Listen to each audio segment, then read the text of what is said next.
சமூகத்தில் காத்து இருக்கிறனால எனக்கு என்ன பயன்? ஓகே, என்ன பயன்? எனக்கு என்ன கிடைக்கிது? என் குடும்பத்துக்கு என்ன கிடைக்கிது? அல்லது எனக்கு என்ன கிடைக்கிது? உங்களுக்கு கிடைக்க போகிற ஒரு காரியம் என்ன என்று கேட்டால், சங்கீதம் 25:3, உம்மை நோக்கி காத்திருக்கிற ஒருவரும் வெட்கப்பட்டு போகாத. நல்லா தெரிஞ்சுக்கொள்ளுங்க, உம்மை நோக்கி காத்திருக்கிற ஒருவரும் வெட்கப்பட்டு போக மாட்டீங்க. அப்போ என்ன அர்த்தம்னு கேட்டிங்கன்னா, இங்கே உட்கார்ந்து இருக்கிற ஒருவரும், சின்ன ஆளாக இருக்கலாம், பெரிய ஆளாக இருக்கலாம், நீங்கள் எப்படிப்பட்ட ஆளாக இருக்கலாம், ஒருவரும் நீங்கள் வெட்கப்பட்டு போக மாட்டீங்க. நீங்கள் என் சமூகத்தில் காத்திருந்து மகிமைப்படுத்தி துதிக்கிறீங்க. அதனால நீ பல இடங்களில், பல நேரங்களில், பல மனிதர்கள்ட்ட நீ வெட்கப்பட்டிருக்கலாம், நிந்திக்கப்பட்டிருக்கலாம், தலை குனிஞ்சிருக்கலாம். ஆனால் இனிமேல் நீ எந்த சூழ்நிலையும் நீ வெட்கப்பட்டு போக மாட்டேன். நீ வெட்கப்படாத அளவுக்கு உன்னை தலைநிமிர பண்ண வைக்க போறேன். ஆமே. அப்போ கர்த்தர் சமூகத்தில் காத்திருக்கனால கிடைக்கிற கிஃப்ட் என்ன சொல்லுங்க? சொல்லுங்க, நல்லா சொல்லுங்கம்மா. நான் வெட்கப்பட்டு போக மாட்டேன். சொல்லுங்க, தேவ சமூகத்தில் காத்திருக்கிறனால நான் வெட்கப்பட்டு போக மாட்டேன். அப்போனா இந்த இடத்துல நீங்கள் காத்திருக்கல வெட்கப்பட்டு போன, நீங்கள் அனுதினமும் வீட்டில் ஒரு அரை மணி நேரமோ 1 மணி நேரமோ தேவ சமூகத்தில் காத்திருந்து பாருங்கள். உங்களுக்கு கிடைக்கிற பலம் என்னன்னு கேட்டிங்கன்னா, எந்த இடத்திலும் எந்த சூழ்நிலையிலும் நீங்கள் வெட்கப்பட்டு போக மாட்டீங்க. ஆமே. எல்லாம் சொல்லுங்கள், கர்த்தர் சமூகத்தில் நான் காத்திருக்கிறனால நான் தொழில் பண்ணலாம், பிஸ்னஸ் பண்ணலாம், வேலை பார்க்கலாம், வேலை பார்க்குற ஸ்தலத்துலையோ அதிகாரி முன்பாவோ நான் தலை குனிஞ்சு நிற்க மாட்டேன், வெட்கப்பட்டு போக மாட்டேன். கர்த்தர் என்னை தலை நிமிர பண்ணுவார். அல்லேலூயா. எல்லாம் சொல்லுங்கள், நான் கர்த்தர் சமூகத்தில் காத்திருப்பதனால நான் வெட்கப்பட்டு போக மாட்டேன், நான் வெட்கப்பட்டு போக மாட்டேன். அடுத்து ரெண்டாவது இன்னொரு காரியம், கர்த்தர் சமூகத்தில் காத்திருக்கனால இப்போ எத்தனையோ பேர் உங்களுக்கு வந்து ஆலோசனை கொடுக்குறாங்க, எத்தனையோ பேர் உங்களுக்கு கவுன்சிலிங் பண்ணுறாங்க, எத்தனையோ பேர் உங்களுக்கு சில பாடங்களை சொல்லி கொடுக்குறாங்க, எத்தனை பேர் உங்களுக்கு ஆலோசனை கொடுக்குறாங்க, எத்தனை பேர் உங்களுக்கு போதிக்கிறாங்க. ஆனால் எல்லாருடைய போதனையும் உயிருள்ள போதனை கிடையாது. எல்லாருடைய போதனை வந்து ஒரு சாட்சியுள்ள போதனை கிடையாது. ஆனால் கர்த்தர் வந்து உங்களுக்கு போதிச்சார்னா அது 100க்கு 100 அது பயனுள்ள போதனையாக இருக்கும். உலகத்தில் இருக்கிற மனிதர்கள் போதிக்கிற போதனை ஒருவேளை பாதியில் வந்துட்டு பாதியில் போயிடலாம். ஆனால் இயேசப்பா வந்து உங்களுக்கு போதிச்சார்னா அது நிலையான ஒரு போதனையாக இருக்கும். ஆமென். வாசிங்க 25:5, சங்கீதம் 25:5. உம்முடைய சத்தியத்திலே என்னை நடத்தி என்னை போதித்தருளும். நீரே என் ரட்சிப்பின் தேவன். உம்மை நோக்கி நாள் முழுவதும் காத்திருக்கிறேன். அவர் என்ன சொல்றாருன்னா, உம்மை நோக்கி நாள் முழுவதும் காத்திருக்கிறேன். நீர் எனக்கு என்ன செய்யுங்க? போதகராக மாறிடுங்க. எனக்கு நடக்க வேண்டிய வழியை சொல்லித்தாங்க. எனக்கு வந்து எங்க போகணும், எங்க போகக்கூடாது, என்ன செய்யணும், எது செய்யக்கூடாது, எல்லா காரியங்களும் எனக்கு என்ன செய்யுங்க? நீங்க போதிங்க. அப்படிதான் அந்த வசனம் சொல்லுது. திருப்பி வாசிங்க பார்ப்போம். உம்முடைய சத்தியத்திலே என்னை நடத்தி என்னை போதித்தருளும். எனக்கு போதித்து, அதாவது உங்க சத்தியத்தில் என்ன நடத்துங்க, நடத்திட்டு எனக்கு நீங்க கவுன்சிலிங் பண்ணுங்க, எனக்கு டீச்சிங் பண்ணுங்க, எனக்கு சொல்லித்தாங்க, எனக்கு போதகம் பண்ணுங்க அப்படிங்கிறார். புரியுதா உங்களுக்கு? அப்ப கர்த்தருக்கு காத்திருக்கிறவர்களுக்கு கிடைக்கிற பலன், அவர் உங்களுக்கு போதிக்க போறார். அவர் உங்களுக்கு ஒரு சில காரியங்களை சொல்லிக் கொடுக்க போகிறார். அவர் ஒரு சில காரியங்களை நல்லது இது கெட்டது இது அப்படிங்கிற காரியங்களை உங்களுக்கு சொல்லிக் கொடுக்க போகிறாரு.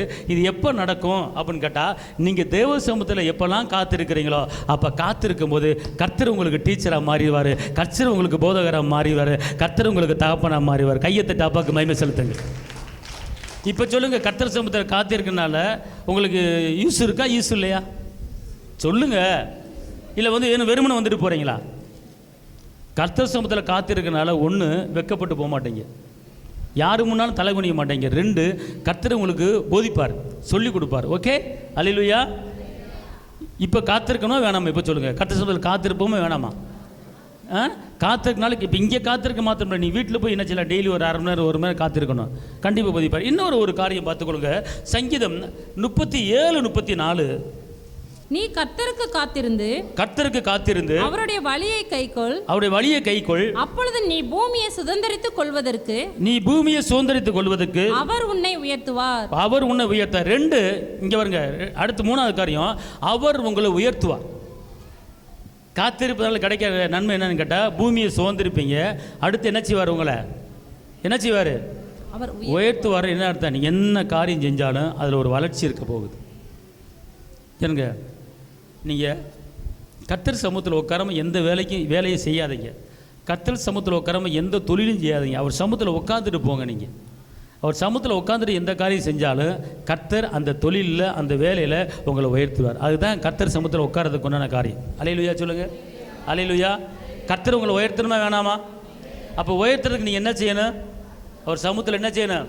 காத்திருக்கணும். அடுத்து நீங்கள் வந்து நிறைய மனிதர்களை என்ன செஞ்சுருக்கீங்க? தெரிஞ்சு வச்சுருக்கீங்க, அறிஞ்சு வச்சுருக்கீங்க. அல்லேலூயா. ஆனால் நீங்கள் இதெல்லாம் அறிஞ்சுக்கிறத காட்டிலும் அவரை நீங்கள் என்ன செய்யணும்? அறியணும். அவர் யார், அவர் எப்படிப்பட்டவர், எப்படிப்பட்ட காரியங்கள் நமக்கு செய்வார் என்பதை அறியணும்னா நீங்கள் என்ன செய்யணும்? வாசிங்க சங்கீதம் 46:10. நீங்கள் அமர்ந்திருந்து நானே தேவனென்று அறிந்து கொள்ளுங்கள். ஜாதிகளுக்குள்ளே உயர்ந்திருப்பேன், பூமியிலே உயர்ந்திருப்பேன். அல்லேலூயா. இங்கே பாருங்க, நீங்கள் ஏசப்பாவை அறிய முடியாது, பிதாவை அறிய முடியாது, ஆவியானவர் அறிய முடியாது. ஏன்னா அவர் வந்து ஒரு பொக்கிஷம். அவர்கிட்ட இருக்கிற அறிவு அளவில்லாதது, அவர்கிட்ட இருக்கிற ஞானம் அளவில்லை. ஏன்னா அவருக்குள்ள அறிவு, ஞானம், பொக்கிஷம் எல்லாம் அடங்கியிருக்குன்னு சொல்லப்பட்டிருக்கிறது. அப்படி என்றால் அவரை நீங்கள் அறிவதற்கு முயற்சி பண்ணணும். அவர் எப்படிப்பட்டவர், எந்த காரியத்தை செய்வார், அவருக்கு எது பிடிக்கும், எது பிடிக்காது, அவருக்கு எது பிரியும், எது பிரியும் இல்லை அப்படிங்கிறத அவரை குறித்து நீங்கள் தெரிஞ்சுக்க ரொம்ப ஆவலாக இருக்கணும்.